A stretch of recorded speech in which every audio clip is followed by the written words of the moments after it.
خبریں شامل کریں گے شوبز کی دنیا سے۔ برطانیہ میں مقیم پاکستانی نیاد ڈاکٹر ازکا سہیل کو مس سپرا نیشنل پاکستان 2026 منتخب کر لیا گیا۔ وہ پولینڈ میں ہونے والے عالمی مقابلہ حسن مس سپرا نیشنل 2026 میں پاکستان کی نمائندگی کریں گی۔ پولینڈ میں ہونے والا یہ مقابلہ دنیا کے 5 بڑے عالمی بیوٹی پیجنٹس میں شمار کیا جاتا ہے، جہاں مختلف ممالک سے تعلق رکھنے والی حسینائیں اپنے ملک کی ثقافت، روایات، سماجی خدمات اور صلاحیتوں کو عالمی سطح پر پیش کرتی ہیں۔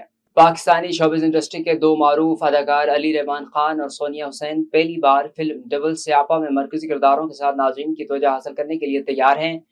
ہدایت کار کاشف سلیم کی اس نئی فلم کی شوٹنگ آئندہ ہفتے برطانیہ میں شروع ہونے جا رہی ہے، جبکہ فلم کے اعلان کے ساتھ ہی مداحوں میں خاصا جوش و خروش دیکھنے میں آ رہا ہے۔ فلم ڈبل سیاپا میں علی رحمان خان اور سونیا حسین کے علاوہ ڈوڈی خان اور سیف علی خان بھی اہم کردار ادا کرتے نظر آئیں گے۔ اگرچہ فلم کی کہانی اور دیگر تفصیلات تاحال سامنے نہیں لائیں گئی، تاہم کاسٹ کو دیکھتے ہوئے شائقین کو ایک منفرد اور بھرپور تفریح فلم کی امید ہے۔